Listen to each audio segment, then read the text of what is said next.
Hi,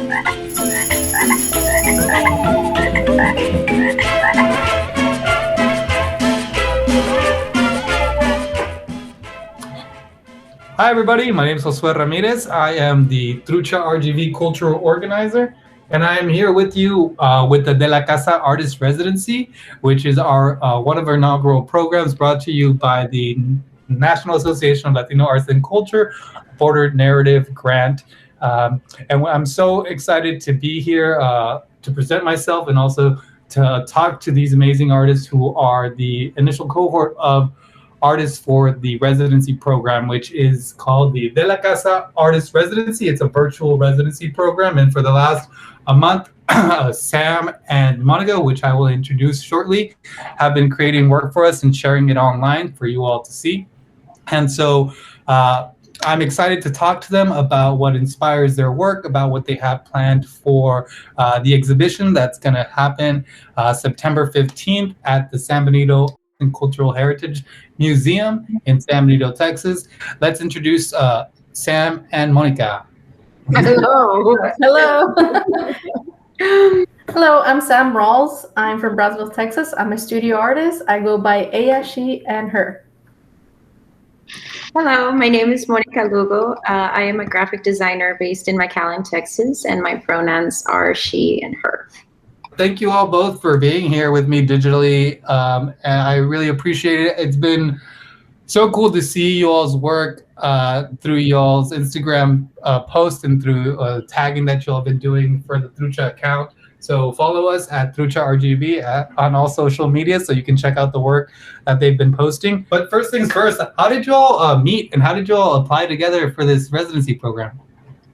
I met Sam, we met in school. It was the first year of our MFA. She approached me in the parking lot and she asked me if I knew I was going to be due for class next time. And I was like, no. And then we just, I feel like I just fast forward. Like, I don't remember how we got close. I just remember meeting and then just being how we are now. So Yeah. it feels like a long time, but not a long time at all. Yes, we always like go back and forth, like, what's going on today? Or, just piggyback on each other and support each other through like, hey, does this look right?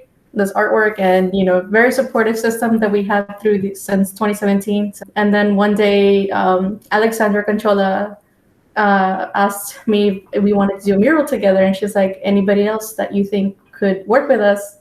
And I was like, oh, Monica Lugo, like her palette work and her artwork, I feel like she's, can combine all three of us doing one project together. And since then, we just, I feel like that was like the beginning of us like doing collaboratives together. Definitely. After that mural, we did another mural for the city of Brownsville called Lazos de mi Ciudad to do a mural for Charro Days and what Charro Days mean. So I think this time we did not collaborate with Alexandra. So it was the time for me and Sam to kind of figure out how to work together or make our images work together. But it was seamless again. And I feel that after that, it just feels very natural the way we work. I think we just listen to each other and we love having each other's feedback. I feel for me, Sam's art has taught me so much about like self-image and beauty and the vessel of the human body. And because my artwork is very rigid and it's very, design oriented, very organized and symmetrical, her artwork, it's kind of like the opposite. But yet when we come together, I always feel so empowered. And I feel like our art really says so much. So when we saw that Trucha was announcing the residency, we were both just coming out of our MFA. So I told her, like, I want to do this, but like I would love to do it with you because I don't think I can handle it on my own. And I feel like this is another chance for collaboration for us to see what's next after graduating. I feel like there's always that big question of what are you going to do next? And I feel that this is the perfect time for kind of like soul searching a little bit and redefined and adapt after the year that we've had, not only COVID, but coming out of school. I feel like those two things were really monumental, and we almost had like no time to really deal with it because we just had to, do what we had to do. And And as moms, I feel like that's also something that connects us, because we're both young mothers and we both had to raise a child, do our MFA, and be in a pandemic together. So I feel Sam is like my little soft blanket that whenever I'm panicking or something, I'm just like, oh my God, let me ask Sam what's going on. And she's always in the same page I am. So we panic together, we solve together, we create together. Yes. That's beautiful to hear. Also for No, this. go ahead. Also for this, what I really liked is that we were going to be in control of what we were going to create. There was nobody like, no, you have to create this work based on this. You know, like our last project was based on Charles Days. The last one was based on Brownsville and Matamoros. Like, we didn't have that attachment. We could just create because we wanted to express ourselves on how this past year has affected us, and we just wanted to just bring in the color, the vibrancy that we both have in our work. And I know that Monica has taught me a lot how to use graphics. Like, she's been a really big help, and I don't think I would been so far in learning how to do stuff designed or anything like that. If it wasn't for me watching her do stuff, and she makes it seem so easy. So it's very just carefree, and she's just like, no, it's all good. Like, just like this. And I was like, okay. That's cool. Yeah, I mean, I personally am a big fan of both y'all's work. I came back to Valley and I saw Sam was in school, and since then I've been like, this work is awesome, because I know that you put together the Mujeres show, and then then you had your MFA, and then before that too, you had your show with your BFA stuff, right? Yes. And so, and then Monica, I saw your work through your type work and through Instagram, and then through that mural that you all did together, and I was just like, this stuff is awesome. And so I've seen the differences in y'all's work as far as your focus, and maybe we could talk a little bit about that, right? Specifically about what kind of artistry interests you. You just did your MFA, so you have like specific things that you are working on. So she can read her thesis and tell you. Yes. Let me pull out my thesis. For me, for my personal work, I was really heavily inspired by Yayoi Kusama. I think that what started doing the repetitious. And I was also very inspired by Jenny Saville, by the way she treated the figure, like the women figure, like she using more, what is it called, like fat women, like very like in your face. So I really wanted to bring that into my work. I was also inspired by Matisse, the way he uses color palettes, just a lot of things that I've learned and I had to relearn when coming to the MFA program. And so I really wanted to bring those two together in my personal work. And that's how I started doing my work, learning from them, and then just trying to translate it into my my personal experience of being a fat woman, in the Latina experience culture. Totally. But yeah, I'd love to hear about your work and your inspirations. And now that you talked about Yayoi Kusama, like I can see it. Like, it's cool to hear. And Monica, I know that your design work, I mean, it's super dope. Thank you. What's your focus? I really love to work with shapes, and I really love to work with color. And I definitely think that my biggest influences are Vasily Kandinsky's use of color and shapes to an abstraction to really relay emotion and convey a message. And I definitely love the Memphis style, especially Italian architect Ettore Sozzas. He's one of my favorite designers because I think the Memphis style is that 80s cookie, very vibrant. But what I love about it so much is that it's so appealing to the eye, but it still has a purpose, and it just kind of like breaks away from the frigid box that sometimes design can be put into. So sometimes I feel like those personalities clashing for me, at least for my work. It's like my designer work and then my fun work. And then I have like very structured, and then I have really fun portraits. And so I think for me, this residency is trying to blend both of those things together and stop having to categorize two things and just kind of like see what happens when those two things come together. So definitely color, shape, and pattern is something that me and Sam, I think, deem very highly, and in the visual properties that artwork can carry. and that's something that we implement, and that's why our work, I feel, even though it's so different, it comes together so well. And I think it's because those principles are there, and we always try to, we both work with abstraction a lot, and Sam's is a little bit more representational, but her patterns and the repetition is something that you see also in my work with lines, with dots. So it's definitely what you're going to be seeing from us is it's a lot of that. That's awesome. And so so you talked a little bit about how you all met, about what inspires you, or how you all connected, which I actually would love to get more into, because I know that is a little bit of what, well, a lot of what your proposal is going to be about, right? And so do you think we could talk a little bit about the vision that you all have for this specific collaboration, and how you're bringing that to light a little bit? You want to go first? Yes. So, I mean, first and foremost, we wanted to see how we would work, like distance, to like kind of like, is like, you know, I'm here in West Virginia because my family's here, or not my family, like my husband's here is working.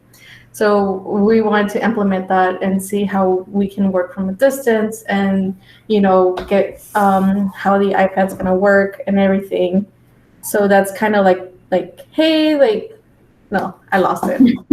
I forgot. No, you're all good. I got it. Like, I think it makes sense too, Yeah. with like the pandemic stuff that's happening. Yes. Like, you know, like we don't have an option, right? Like, Yeah. But yeah, no, it totally made sense. And if you want to restart that. Okay. One of the components for our proposal was for us to work distance, to kind of like, I know that, like you said, like we're coming out of this pandemic and everything, but we're still wanted to like just still have that area, since I'm right here in West Virginia, Monica's in South Texas. So we kind of like, how can we make this collaborative work while we're working at a distance? But I mean, we did that the whole year, where we had to be like communicating like we are right now. And so that's like I said, is like a big component of this. And how can we like, I'm working here, but, you know, like, let me send you a message real quick, is this working? And she's like, the same thing, and let's video chat and see how we can make this work. What are we trying to say with these patterns and everything? So that's one part of it. I think when me and Sam were kind of drafting the proposal, and we were kind of going through what do you want to say, and I think that we were both so like, again, overwhelmed with the pandemic and pushing through getting our masters and being moms and / tutors, because my son was from home, her son was from home, so half of our day alone just went on that, and then assignments, and then other things, and then by the time creating art, like I had time for that, like mentally I was burnt out. And I feel that in the first part of the pandemic, I think our mental health really decreased because there was not enough time to be creative. And so in a year where there was so much self-retrospection, there's no distractions, there's nothing, I think what creating art became essential for us, and it just became so much more apparent. Obviously, every artist can tell you, oh, it's so important to make art, but I don't think I really understood how important and how attached it is to me feeling productive, to me feeling good, and how do we adapt our routines and fit art into it, because it's kind of like a little cup and there's so much space for everything. And that's definitely what we wanted to say in our proposal, and just in the most honest, crude way, you know, like there's no need to polish it. I think a lot of people suffered. I think a lot of people had to adapt to new routines, to your new identity of who you are after being in your head so much. And I don't think I'm over that. I know the pandemic is coming to a halt for many people, but I'm still dealing with a lot of that I didn't really process because I was just so focused in making, creating, finishing, doing this and that. And there's all this residue. And I think Sam feels the same way. And I thought like that we have to, you know, express this, because you don't have to be a mother to feel this. I think a lot of people can see this art and they're gonna find the almost overwhelming sense of pattern, of shapes, of everything coming down, but at the same time so much liberation, so much understanding. I think a lot of people became very enlightened after, very sure of who we are. I know for me and Sam, definitely that was, I think I know myself very well. And so I think our proposal was trying to fit all of those things. Yes. And especially it's kind of like we said, like we're art doesn't like our art is not our life. Art is like we're trying to fit art into our life. Like it's how do we make that fit, because that is part of our identity, but sometimes there's so much going on that we have to just be like, okay, well, you're gonna be right here while I deal with this, and then I'll make you fit. But it's so essential at the same time. So this is the perfect opportunity to be like, no, this is my slot right now. This is what needs to take priority for a while. And that's why we name it a todas horas, because our brain is going like this. 100 miles an hour. Estamos en chingas a todas horas. So it's kind of like that, and just through our eyes, but through the eyes of everyone, because our art is very abstract. We do it for that matter so that it's inclusive to everyone, and it doesn't have like I said, not everyone is a mother and it's going to read like, but you feel burnt out this year, and all of those thoughts and all of that aftermath, I think, is the subject matter, but at the same time celebrating it with color, with pattern, because we're healthy, we're here, and we are creating. I think that's the takeaway, right? That we're creating, we're able to create. I mean, that's such a beautiful way of putting it. And yeah, I'm so glad that you all did put this together, because it was well, to me, your work is just beautiful. But when I read the proposal with Aleda, it was very apparent that this was something that needed to be heard, right? Because, like you said, it just living and just being and just that in itself needs to be recorded, and through art is like beautiful, right?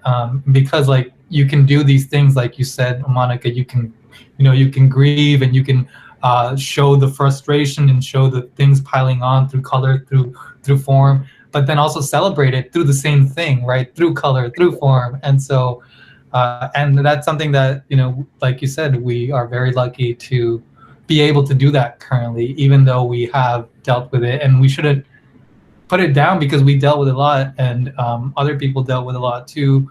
But we are here, and we can make art.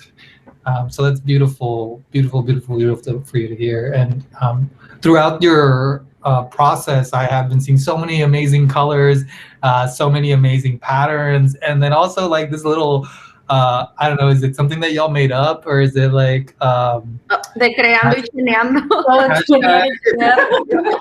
Could you tell us a little bit more about like what that is? I was like, yeah. I wish I was chonear, where it's like, taking a word that we use a lot in the Valley. You're just choneando, you're not, you're just, for us, it's just like we were just talking and, choneando about all these things that are happening, and like, oh my God, this and that. So it's just like kind of like discussing like more than just art and just everything that's going on.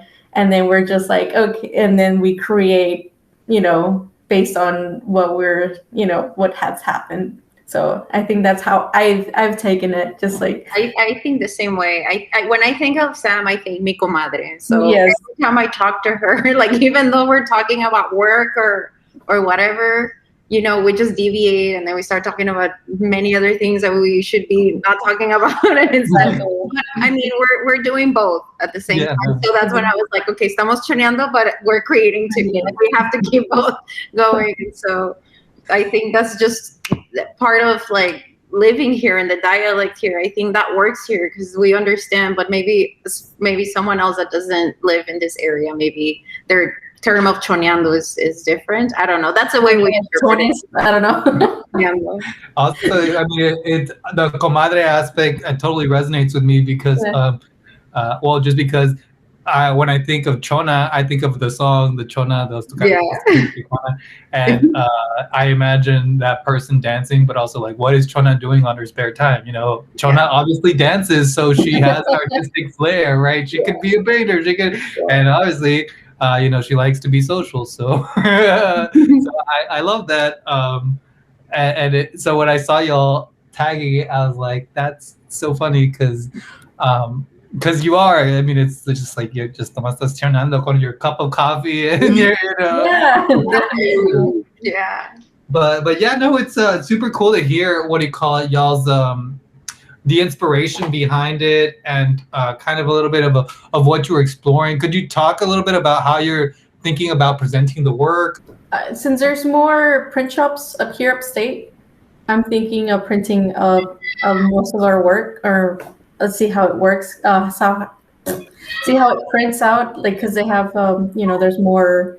It's more accessible. They have chicle. They have other paper that it's very interesting that you have to order in the valley, but here I can just go pick it up.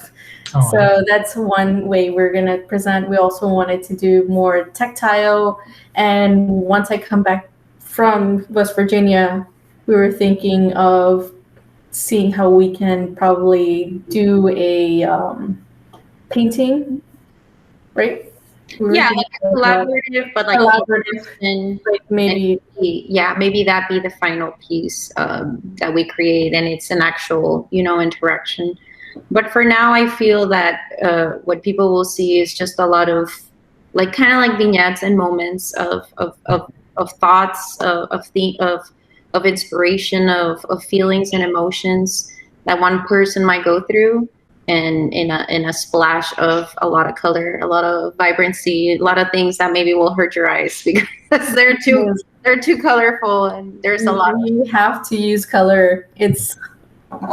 I just can't see us just not using it. We've been using the same color palette we've used for our first mural, for our second mural. We're working on the same colors too, so Yes. it's all unison. And so we definitely want to take advantage of printing and seeing the work mounted. I feel for a year that was digital, we want to see Yes. the physical work.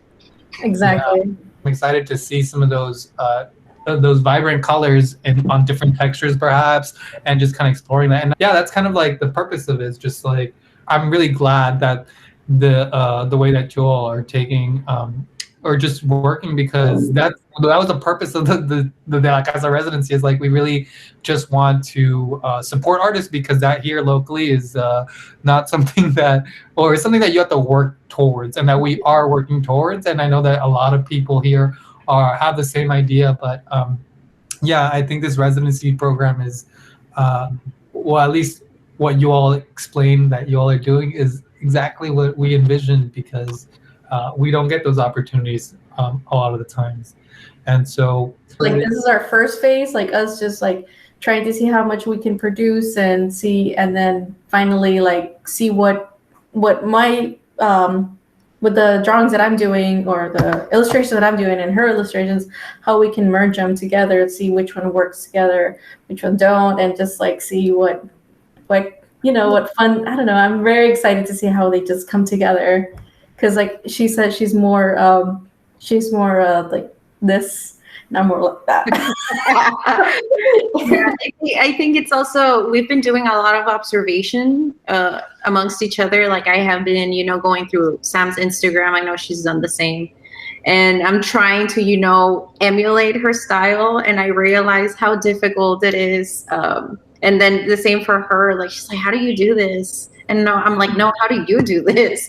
So I think there's been a lot of observation, studying, analysis. And so I think that when we come together, it's going to be super interesting, because we're going with a lot of improvisation, but at the same time, we're always on the same page, and we always keep it together very well.